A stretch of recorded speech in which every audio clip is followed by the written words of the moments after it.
What's up, everybody? It's me, Stephen Billings, Andrew Cabral here, and we are here back to do a bonus interview.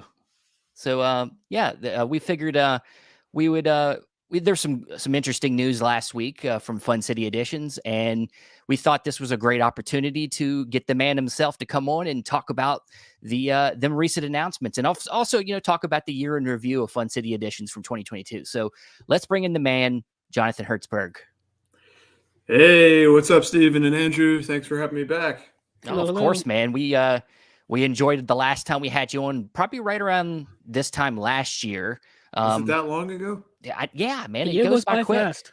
Yeah, it really does. Yeah, yeah. And I think back then it was just when the film Born to Win had come out from you guys, and that was a really great release. And we're gonna go into it, but just in general, how you doing? How's everything going? Doing well. It's good to be here. Good to be back. Always appreciate the forum and what you guys do. And yeah, we have a lot going on. Lots of exciting things to work on for the coming year. Yeah, we're excited, man. The Fun City it's just consistently been a strong label. I think the fan base is obvious. I mean, especially not even just with the praise, but also with the some of the backlash. Even it's there. Yeah. I mean, I guess we'll get into some of that. Yep. So, Andrew, where should we start with it? So let's talk about 2022. Yes, let's indeed talk about 2022 because it was like we said, nearly a full year ago that you were on here. And what was 2022 like for Fun City Editions? I know you continue to grow in many facets. Well, I can say. Well, I'm sorry, John, but before we get to what he's going to say, I have most of them here. The only thing I don't have. Got a few of them here too. Yeah, I was going to say I don't have. There's only one I didn't get, and that was I still haven't gotten Heartbreakers yet. But of course, 2022 included Morven Collar. Yes. And we got. So we kicked it off. Yes, kicked it off great. You got Bellitus here. Mm-hmm. Yeah, I got mine. Born to Win. Yep. You got Coca-Cola Kid. Yeah. One of my favorite discoveries. Natural Enemies. Oh yeah, I moved mine all the way over there. Yeah. Damn it! How dare you? Big one. Married to the Mob was one of the big ones this year. Yeah. No surprisingly big one. Yeah. No. And then the last one I have here is, of course, Cutter's Way. Same here. Which of course part of one of the new things you guys got going on is your partnership with Radiance in the UK, which they put out their own version of that in the UK. Yes. So that was a great thing too. I loved that you guys were branching out. And talk a little bit about that. Sure. Yeah. Well, I'd known Fran for quite a few years. Fran Simeone, founder of Radiance.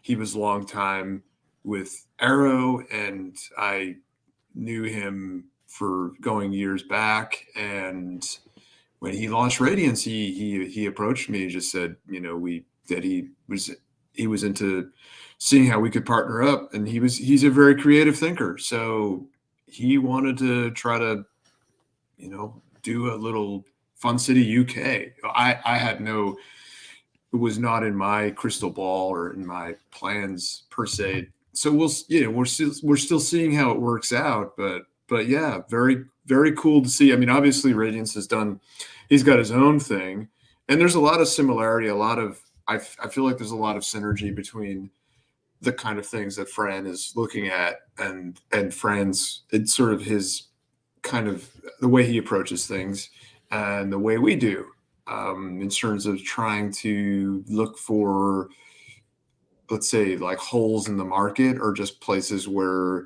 there are certain types of movies that are not available in contrast to certain other movies or types of movies that are available in lots of places.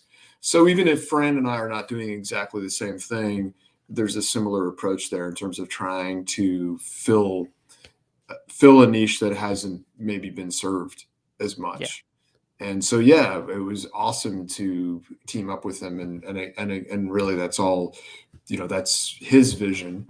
So very cool just to just the idea that there's Fun City, UK. Yeah, yeah. Yeah. Yeah, it's I think another thing is definitely attention to detail that you guys both share, and caring about the context. The special features are very important. I know with both of you. So it's I think it's a great match. And of course, he's also extended that to what's the name of the label? It's like Moawe or something. Oh, God, I just butchered that. I know. Oh, It's let Yeah. me, like let me let me go take a look. it's like African Films, I believe. I believe is the Yeah, I know I've seen them on social media and whatnot, but I don't want to butcher the Yeah, name it's either. Mabu Films, and Okay. they put out Man Marked for Death 20 years later is the first release yeah. from Okay. that line.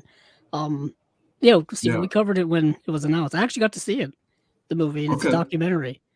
Okay. Yeah, it's a documentary, it's a fascinating documentary um, about the director who had gone to make a film in Brazil. No, is this? Yeah, yeah. This is the film that was when it was somebody who went to make a film. Eduardo Coutinho went to make a film in Brazil, and there happened to be some type of political military coup, and then the whole film kind of fell apart. And then he returned 20 years later to try to see where everyone was who had worked on the film. And you just learn about the family that the film was set around and what their status was and the status of the people who worked on it and all kinds of stuff. It's a fascinating documentary from Brazil. Yeah. And that's Yeah. Cool. and that's their first release or one of their first Yeah, releases. that's the first release from Mabu Films, and they Okay. teamed up with Radiance, a la Fun City, to kind of put that out. Kind of just in the same vein of putting out films that maybe a lot of people haven't seen, Yeah. and I know a lot of undiscovered films or forgotten films, which I know has been kind of Fun City's thing, is kind of plucking from obscurity for the most part. A lot Yeah. of the stuff that you've been doing, getting into more familiar films lately, though, was that ever kind of a conscious choice? Specifically, Jonathan Demme's, Married to the Mob is a hugely well known. I remember the buzz around that when you announced that was coming out. Mhm. Well, I mean, first of all, Marriage to the Mob was like a much bigger. There was it was a much bigger success than I thought it would be because it had come out before. I'm a big Jonathan Demme fan. Nothing original there, and I loved the film, and I just felt like we were in the MGM catalog, and it was a title that had come out previously in a bare bones version, and it was out of print, so it just and it just checked a lot of boxes for things that we've done and that we're interested in. So I didn't think of it as being necessarily a bigger film or a more mainstream film per se than other things we've done. I mean, I would say that if you look at our catalog, there's there are some films that are obviously better known than others. There's some filmmakers that are better known than others, but I think overall the films fit as far as being, I don't know. I mean, I've talked about this with a couple other people recently. I mean, our main focus, I feel like, is on, um, I don't know. I guess I would say films that are more ground level, films that are smaller scale. Obviously, a lot of dramas. I'm interested. I think I've always been drawn or long been drawn to films that that nowadays get called small scale or small stakes or what have you. But I don't agree with that. I mean, I think a lot of I think a lot of those films often have the most uh, devastating little moments in them, or the most sort of the things that really sneak up on you, even though they're so-called small movies or low stakes or low ambition movies. So I don't know if that's exactly the question you asked, but Oh yeah, yeah, yeah. Just kind of like getting your idea of what the focus has been on and what the focus kind of is for Fun City. It seems to be diverse.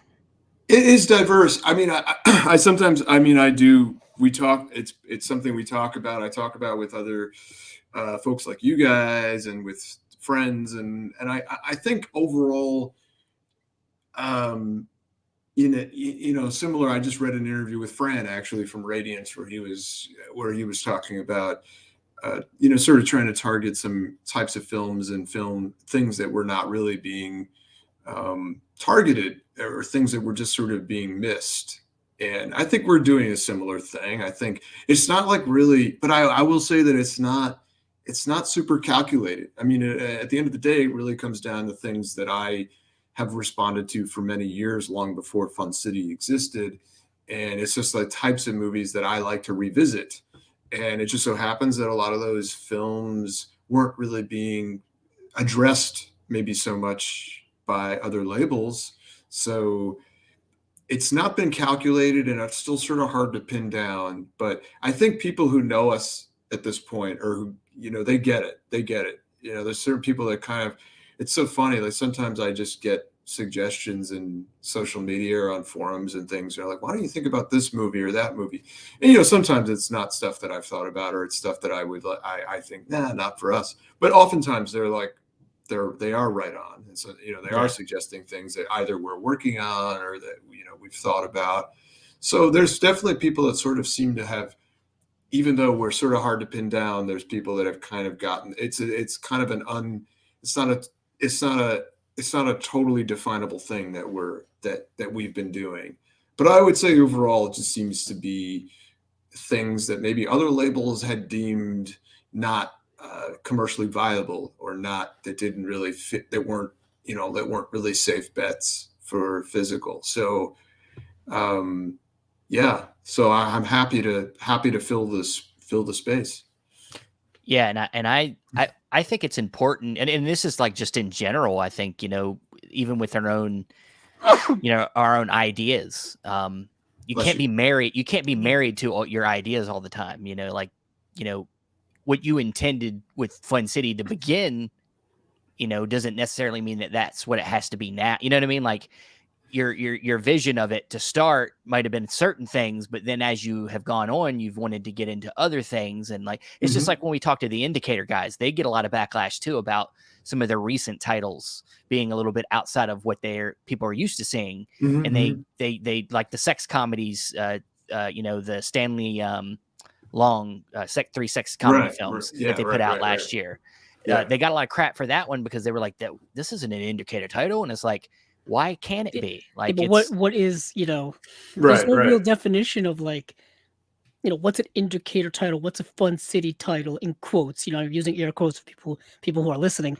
And it's like, it kind of is, there's no really defining it other than the people who are working there, or the people who choose the titles. Like, they're the ones who tell us what these are, what these titles are going to be. No, I mean, in some ways it's a great compliment when people are like, this isn't a Fun City title. They feel some proprietary, if they actually have that feeling of like some kind of ownership over it, that's something. I mean, that you don't expect even that. You don't go into this expecting that. You don't go into this expecting that there's going to be people that care that much. So a lot of it is from opportunities that come to you. Also responding, you are responding to feedback from customers. Of course, you're discovering new things yourself.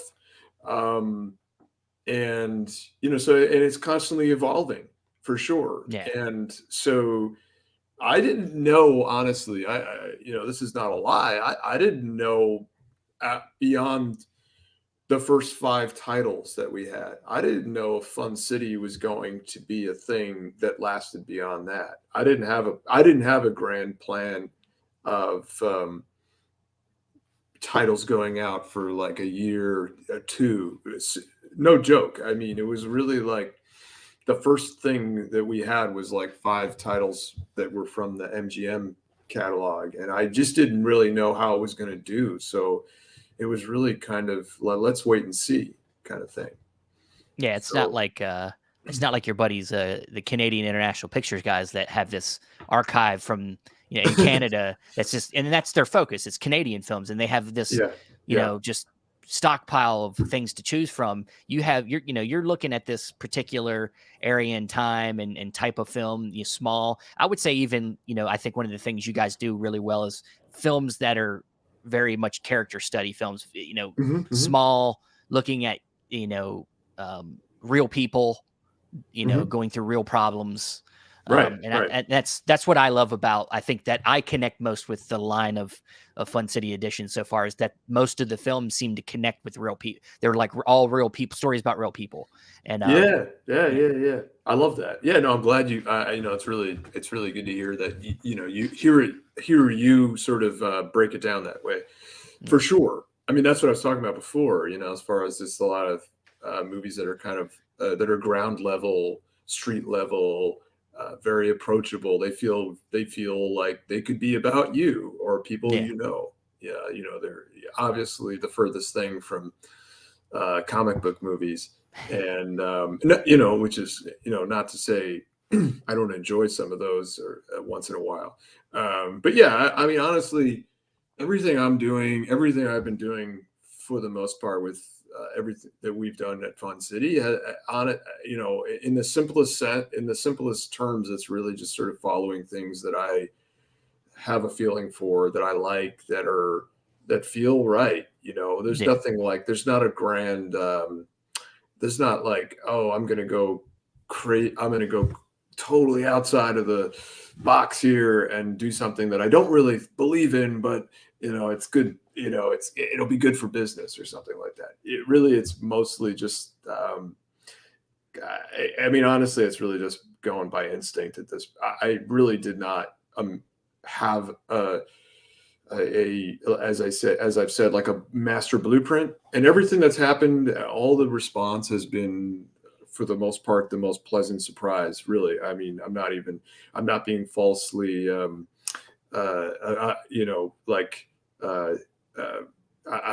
it's completely honest. Like, I've been blown away. I've been flattered and surprised, and just like totally beyond my wildest dreams. A lot of the response we've got, just the fact that you guys have asked me to come on here twice, for instance. Okay. Seriously, Nah. all that stuff. No, I mean, it's just, because honestly, I worked in this industry for many years before this, but I wasn't really working in home video. I was working more on the theatrical side of things. I was a collector. I had some ideas about the things that I would like to see, but I didn't have the platform, and I didn't have I wasn't in the place to sort of see those things come to fruition until Fun City. So I really didn't know how it would work. So, it was really kind of, that's why I'm saying, honestly, I didn't know if it would go beyond 5 movies. 'Cause I was like, are people really going to be as into, are people going to feel Jeremy and I Start Counting as much as I do? I don't know, so. Yeah. I mean, I think you came at the right time, because I think, I think a lot of collectors out there are getting to a point where I would say I hear a lot from a lot of collectors. I hear that discovery is definitely one of their top priorities. Mm-hmm. They have everything. A lot of big time collectors already have what they like. It's what they don't know that they like yet, that they need help with. And so I think what you're choosing, your curation is just what a lot of people are looking for. And I think that's you're going the right direction for me. That's why I keep buying them. Okay, I hope it stays that way. Yeah. Well, I mean, for the most, yeah. I don't see the Fun City train stopping. I mean, I think the buzz, at least from my perspective, I can only speak for myself. From his perspective in that basement. Yeah. Every time it does look like a basement. It is indeed. It is indeed. I gotta put my movie somewhere. I gotta put my movie somewhere. But when it comes to Fun City, just hearing the name automatically has a positive feeling for me, and I'm pretty sure even when it's like a total grim downer movie like Natural Enemies. Oh, right? we gotta talk about. I pick up Natural Enemies as many times as I can, because when I saw the movie, one, I had never heard of it before. So, we were just talking about movies you discover, but I've always had an affinity towards really depressing, sardonic, just, really eat you alive type of movies. And Natural Enemies those are my good time. Yeah, it's like Natural Enemies is probably one of the most pessimistic life is terrible and you can't escape it outlooks you'll ever see in Yeah. a film. Yeah. And so that's the way I describe it to people. I'm like, if you Mhm. want a downer, it doesn't get much downer than this. And it's Hal Holbrook.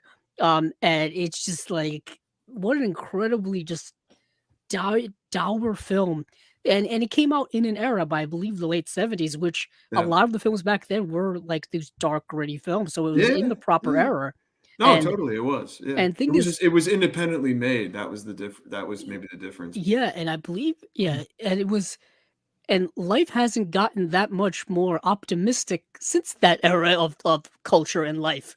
I mean, where, just the way the world is now, You were you just know, talking about Fun City. God, yeah, just I say know Fun it City to very an yourself. Fun oxymoron City. because it's not a fun movie, but it's put out by Fun City. But it's yeah, Natural Enemies is just I think one of It, the best titles you put out. It's just honestly, it's an incredible movie. I know we're saying how downer it is, but it really isn't. I mean, like it's so because bold.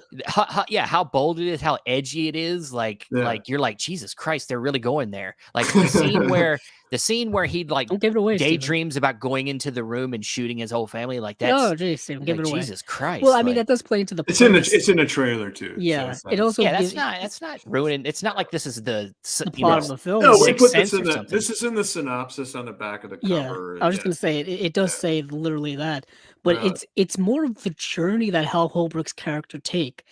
takes the internal battles and the fights within mhm. himself, and no matter what, constantly hitting that wall where, you know what, nope, life isn't worth it.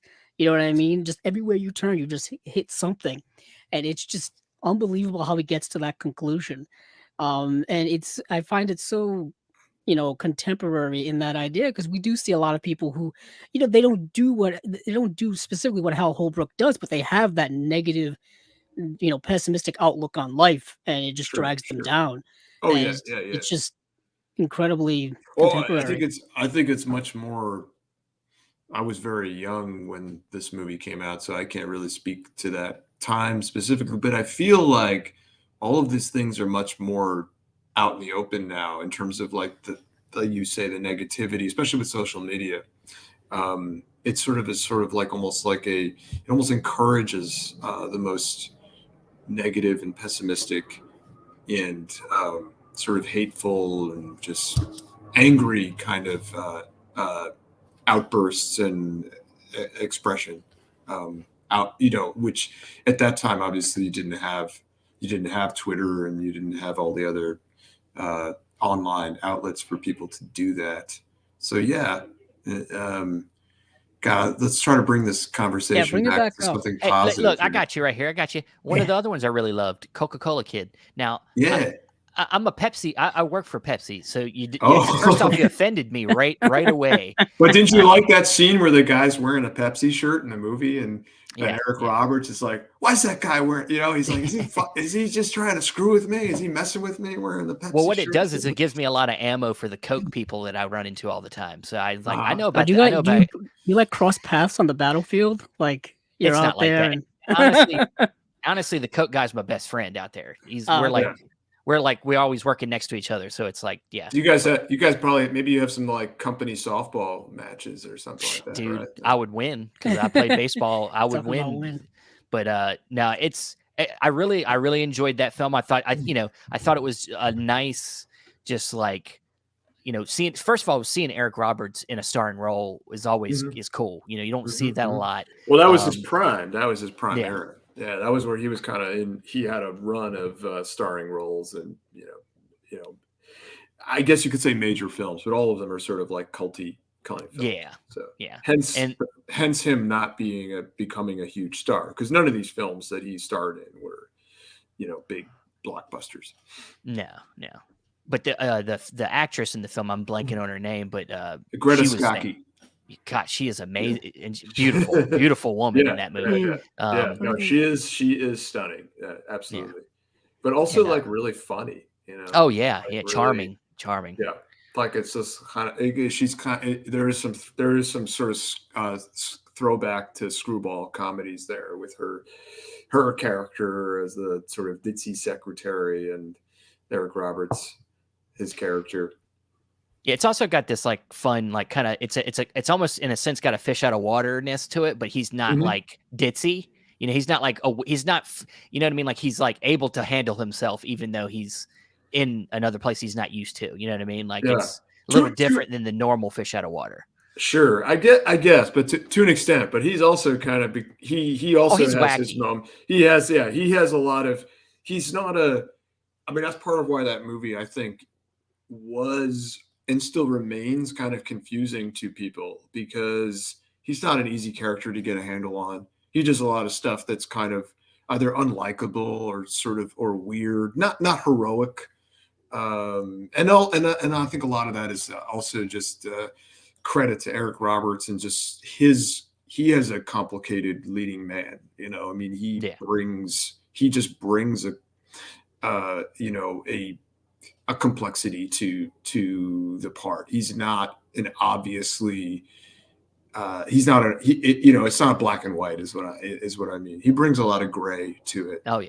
between him, what he does, and then the writing of So yeah, cool to bring that one out because it hadn't obviously had come out. It had come out on DVD many years ago, but yeah, cool to bring it out in HD.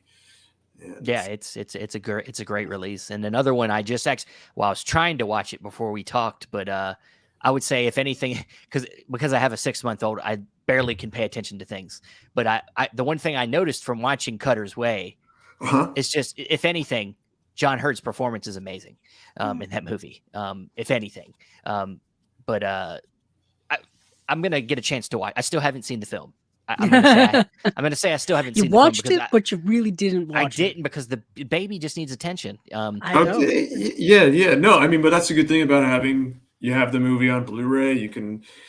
It's always You can there for me. watch. It's always there, and you can watch it with commentary, without commentary, or extra features. You Yeah. don't have to sell us. We already bought it. Yeah, it's a movie no. that movie that's No, like, I'm selling. I guess I'm selling the audience. Yeah, I guess Yeah, potentially you so, are. I yeah. know. I'm If you just don't, messing with you. if you don't because have the streaming version may not be up there forever, but the disc, if you have the disc, that'll be there forever. very true. And it's a Yeah, no, movie. yeah, it is a great.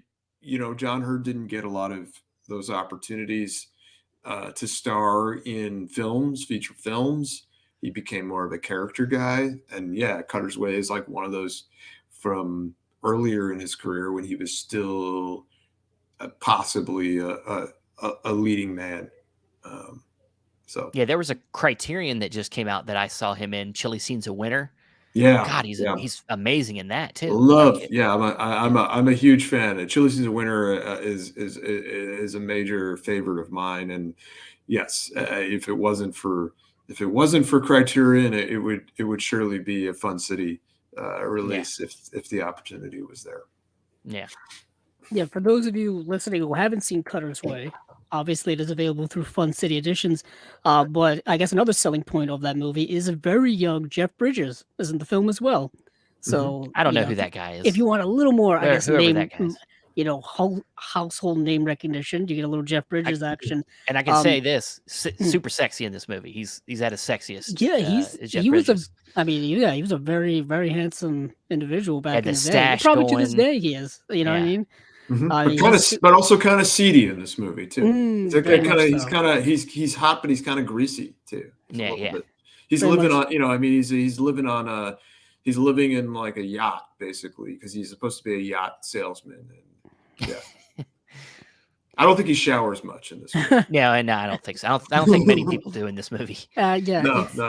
it does have that kind of kicking it around. Like these characters are kind of, if anything, it makes them more authentic. You know what I mean? Yeah, They're kind of just like living in their own lifestyle, if you will. I mean, yeah, they're kind of dealing with the hangover of the 60s and 70s. It's a generational commentary type of film where it's the post-Vietnam era, post-Vietnam generation of people who are in their adulthood now, and they're kind of trying to figure out living in this post super politicized world, how to live, what to do, and they end up kind of latching on to this murder mystery, or at least John Hurt's character becomes obsessed with this idea of this murder that what happened, and it just You're kind of ruining the shows. movie for me. No, I'm just kidding. I mean, well, I just shows the obsessive style of that. I mean, that's literally the premise of the movie. If you read the Yeah. IMDb Nah, I know, synopsis, I'm just It's all on the back of our. It's on the back of the jacket. yeah, it's literally on the back. I know. Yeah. I'm just fucking When you with. take I'm the off one the that always slipcover. spoils shit on this show. That's why. I you- mean, yeah, I guess that's also true. You don't want to Yeah. spoil too much, but I'm just saying that isn't like an inciting incident in the film, but the film is more about a character study of these characters and their relationships with one another and what they say about kind of the world they're living in. Yet again, another character film from Fun City. Um, we've talked about Married to the Mob and how great Jonathan Demme is, Natural Enemies. Yeah. Heartbreakers was another one that's kind of flew under the radar, I think. Yeah. Heartbreakers for me was a real personal. That was a passion project in this round of releases. Yeah. Yeah, Yeah, I got. It's the last one I got grabbed from this year. Is that? I'm Yeah, getting that's to it, when man. you said- I'm sorry. I apologize. I have to get caught up myself. I have to get caught up. I'm missing. Well, I'm missing a couple. I've seen all the movies. I just gotta get. I gotta get them now. well, Heartbreakers is one sort of similar to like I Start Counting, or I feel like kind of like Jeremy from our first round of films that were sort of like kind of an especially slept on film, and Heartbreakers hadn't been in circulation officially since like the cassette era. It never came out on DVD. It's not streaming anywhere, and I don't really know why, honestly, because it was an acclaimed film when it came out. It's just there's certain films that just really do slip through the cracks, and this was one of them. So I was really happy that we were able to get that one from the MGM catalog. It was an Orion film, and have to have Bobby Roth, the director, involved, and he just couldn't be more pleased to see the film get a little more life. He didn't understand why. He told me for years and years, people have been asking him, where can I get a copy of Heartbreakers? And, the filmmakers often have no idea because they don't own the films, and you really don't understand. Oftentimes, there's not really any good explanation, and nobody can really speak for the studios and why, because it's not always people always assume, oh, it's because of the music or some kind of legal issue. It's not necessarily the case. It just, some stuff just kind of gets left behind. So I don't know if that's what happened with Heartbreakers. But yeah, I mean, if you just go and look through films that were nominated for Best Picture, you could probably see a ton of films that you're like, I've never heard of that. Even movies that are nominated for Best Picture, sometimes they slip through the cracks and you don't even ever hear about them again. There are oftentimes movies that win the Oscar for Best Picture and then they are completely forgotten about 5 to 10 years later or whatever the case may be. And then the ones we talk about are ones that never got nominated at all. Yeah. And then the ones at the other end of the spectrum, which we talk about all the time, because it all depends on what hits the zeitgeist at the time and then what stays with us generationally. There's a reason why Hollywood keeps bringing back everything we loved from our childhood, because they're trying to because it stayed relevant, I guess, all these years. But yeah, Heartbreakers is a film I had never heard of before, and it was a film that I know a lot of 80s enthusiasts really, really liked. And they were kind of, really buzzing about it when it was announced. For those of you listening who haven't seen the movie, it's yet again another film which is a character study, but it's relationship of a friendship, of a strong friendship that kind of goes through its ups and downs based off of kind of a love triangle that kind of happens, and you kind of have to navigate that. What happens when you kind of fall in love with the same person, and then how does that complicate things? That's at the center of that story, but it's more about friendship and kind of defining what that is and how strong is a really strong friendship really is. Yes, solid film. But we should, I guess, Stephen, maybe transition into the newest Fun City announcement, or is there something else you want to get into? That sounds like a great. While we're talking about why you keep going one by one, we might as well get to the newest one, which is Party Girl. Yeah, we're there, man. We're there. Yeah, Party Girl. So yeah, Party Parker Girl. Posey. Yeah.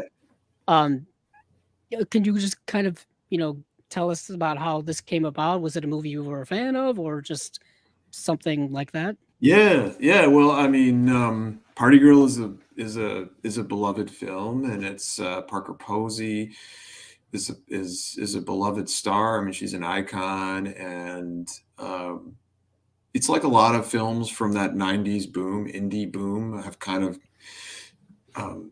gone missing. Party Girl is one of those movies. It has not been available in a decent version for many years. I mean, it was never been updated to HD. So again, we knew who had the rights to it, and I just again felt like, wow, Party Girl really needs to be back out there again. You're looking for things, especially at this point where the medium has matured to, and we've talked about, there's a lot of things that have been revisited multiple times. So when you have something like Party Girl, which is an iconic movie, a movie that is beloved and has a big following for various reasons, and you're like, wow, that hasn't come out on Blu-ray. It's not even available in a widescreen version. Even the DVD is full frame. That's just like, that's just catnip. That's just an obvious thing to try to go for. So yeah, it's just like one of those things where I feel lucky that nobody did it before. Similar to Morvern Collar or Michael Ritchie's Smile, things like that, where you just feel like, I can't believe that nobody else did this already, and just thrilled and tickled to be able to put it back out there. So yeah, so Party Girl, we just announced it. It's gotten probably our biggest response of any title so far. Oh wow! And Great. I'm all for, yeah. No, I'm not kidding. And it's exciting because anytime you can expand your audience and just get more awareness for the company through a movie a movie like Party Girl is one of those movies that does that. There's a lot of people, obviously, we've built we've built quite an amazing audience, but of course, again, we're in a niche of a niche, as I always say, what we're doing here in this, putting movies out on Blu-ray, physical media. So, anytime you can have a movie like Party Girl that has an awareness and has a fan base and that goes beyond that niche, you got to go for it. And so, yeah, so hopefully it helps us grow even more and does even better than our best titles up until now. And we've been on a good run. I mean, Cutter's Way and Marriage to the Mob and Natural Enemies all have been really successful. And so just going to, obviously try to keep it going. I mean, all of it's been really encouraging. That's good. That's good. And, of course, you talk about expanding the audience, of course, along with the title announcement, there's also been a partnership, another partnership that you've announced, and that was with MVD. Yeah. And along with that, the announcement for the release, I noticed was the trailer was released by Letterboxd, and I'd like to know about how that all happened. I don't know. Oh, if sure. That means more than just what it was or what, but well, first of all, like Letterboxd have been fans of ours. We've gotten a lot of good coverage from Letterboxd. I look at Letterboxd all the time. I use it as a gauge. I like to see how people are responding to our releases. The demographic that largely uses it is a younger demo. So it's very good to, I think, be in touch with that audience.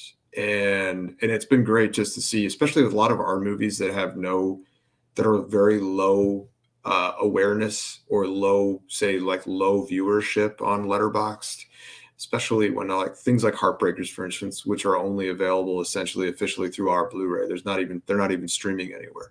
So I can look at Letterboxd and see, like, every viewer or most of the viewers that come to it, or a lot of them are coming to it from our Blu-ray. And it's just really great to see the viewership, the number of views and the number of reviews rise, and the overall score for the film rise up. It's very, it's just very instructive. And so anyway, Letterboxd is, they've tagged, they've in social media and whatever, we've engaged with them. And because this title was not coming through OCN, and we weren't beholden as much to sort of like the way things work when we're doing a release with OCN is you announce, the release is announced on the first of the month, and it goes up for sale then, and that's sort of where the news breaks. And now that we're doing, now that we're working with MVD, and we're not completely done with working with OCN either, by the way. But now when we're doing a release through MVD, like Party Girl, we can do things a little differently, like announce the title more in advance of when it's actually going to street, and do an announcement like through a news story, like through an outlet like Letterboxd. So that was essentially it. I knew that I knew some of the folks at Letterboxd. There's a editor over there, Mitchell, who's a huge fan of ours, Mitchell Beaupre, and he's been very generous, tweeting and writing about some of our releases in the past. So I brought it up to him, and he was very very happy to help spread the word. So that's how it went.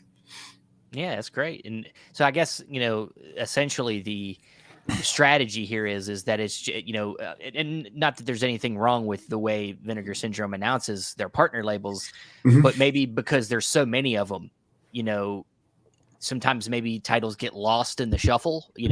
There's 22, say there's 20 Blu-rays that get announced from the partner labels in a day. There's a lot. Yeah, there's a lot. So you branching to MVD and being able to have that, autonomy to kind of advertise yourself a little bit more in advance by itself, it creates a better opportunity for people to discover your announcement. I think that right. Yeah, and absolutely. And I mean, listen, Party Girls is a very much like a title that was a perfect one to do it with, because that's a title that has already a notoriety and has an awareness and has a fan base. It's not to say like every title we might have something else and nobody's going to bite. Nobody's going to be enticed enough because it's not a sexy enough title. But this was a case where, it was Party Girl. So yeah, I was very happy to be able to sort of be a little more independent and be able to break the story. This is actually kind of a traditional way of breaking news, to be honest with you. Yeah. It's not that radical. So yeah. And is there going to be is there a certain strategy to what you decide to release with the partner, OCN versus MVD? Is there a reason behind picking one or the other, or is it, is there a way you can explain that? No, not really. Yeah, okay. I was gonna say, Steve, I don't know what you were asking. No. More will be revealed, I think, as time goes on. Yeah. I don't know if Stephen, if you were asking specifically if they're he said titles? they're not done working with OCN. No, there's certain titles of ours that will remain available there, and they're gotcha. Only there. I didn't know if you were saying that. You're exclusively distributing through MVD now, or is it some titles are going to go through MVD, some going to go through Vinegar Syndrome's partner labels? I didn't know if that's what was happening. Right.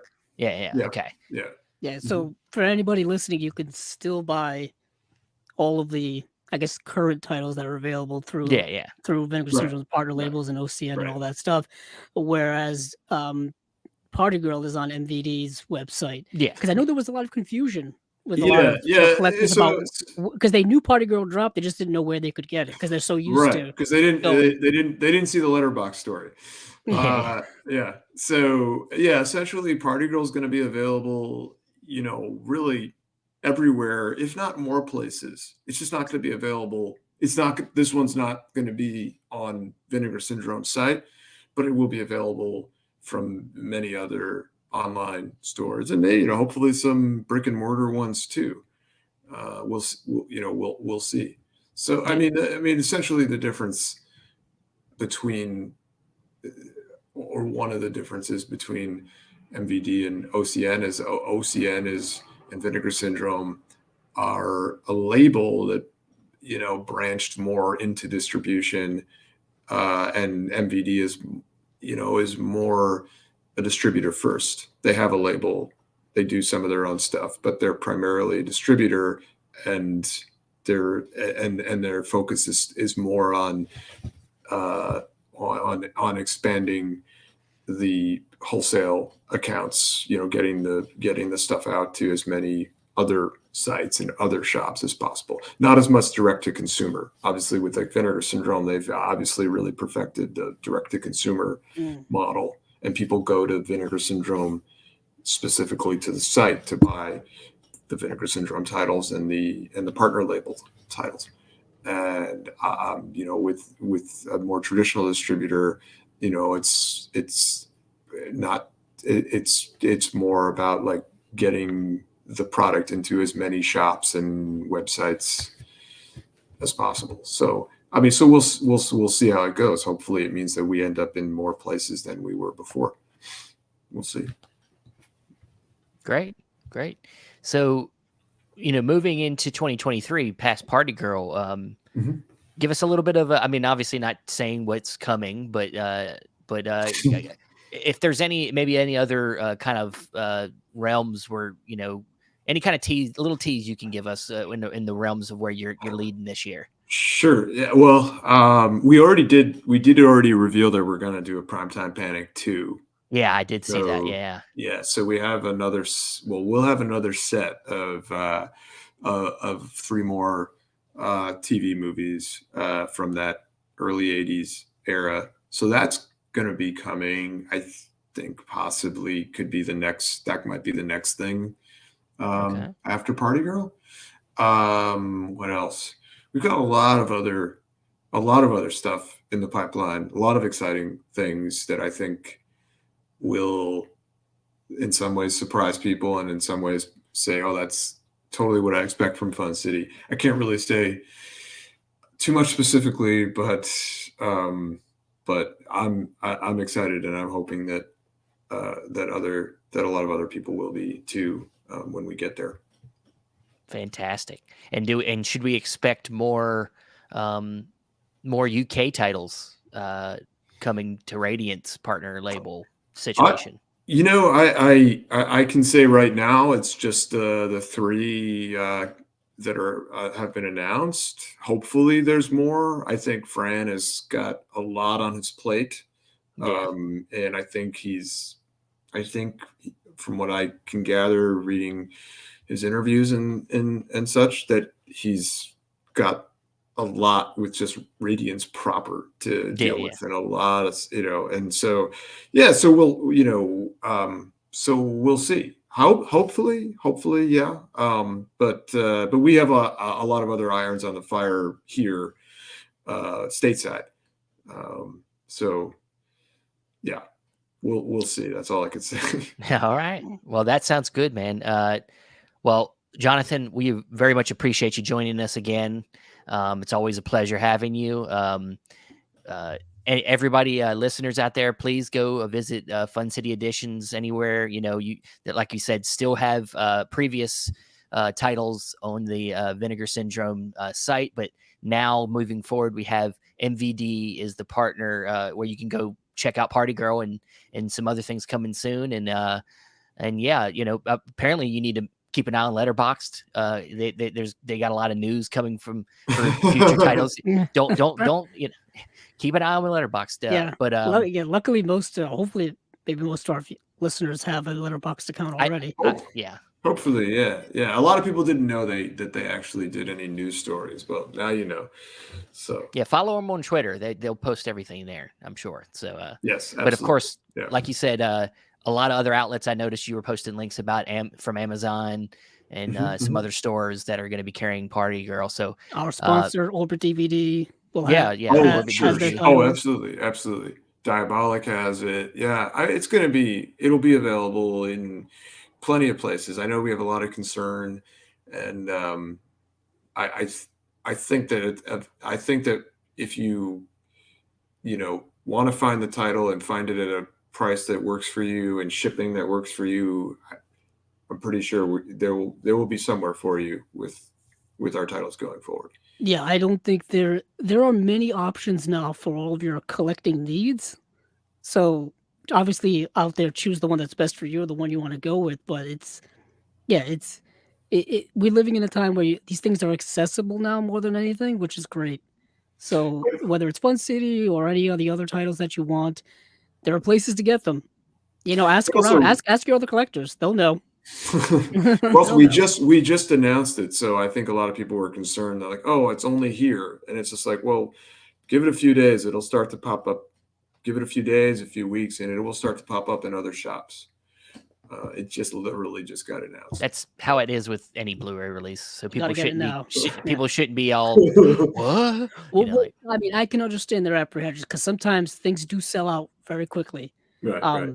Yeah, Right. some Well, editions didn't last through the pre-order round. that's true. One thing I will say is this: we're not at this point. We're not the limited. We're going to still do the limited slipcover. It's going to be the same quality, the same build that we've done up until now. It's just not going to be only available in one place.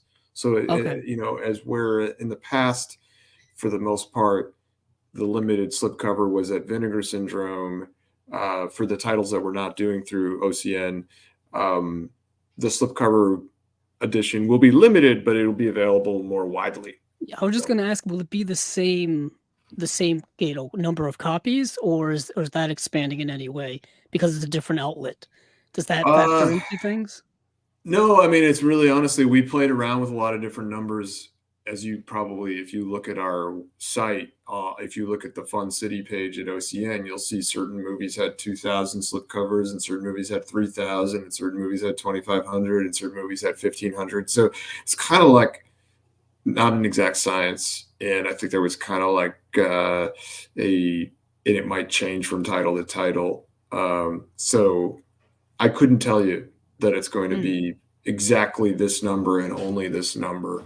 I could say that the last few movies we did have been 2,000 unit slipcover runs, and seemed to have been a pretty good number because like Marriage to the Mob and Natural Enemies and Cutter's Way all sold very well at that quantity. So, but I can't. It's not going to suddenly be like 5,000 slipcovers or something like that. That's a lot of titles to move. That's a lot to make and a lot to move. I do have to say thank you for fixing the aspect ratio on Party Girl, because all of the places that it's been available to stream over the last couple of years have all been 4:3. And as soon as I saw that, can't watch it. So I was able to finally watch it in proper aspect ratio. No, it hasn't been available in the proper aspect ratio, I don't think, ever outside of theaters. So yeah. Well, another reason to investigate Fun City Editions, guys. Once again, thank you, Jonathan, for joining us. We'll get you. We got to do this again, of course. Maybe we get near the end of the year, we come back and we do kind of a year in review again or something. Okay. That'd be great. Yeah, happy to. Thank you, guys. So that's it for this bonus interview, and everybody out there, have a good night.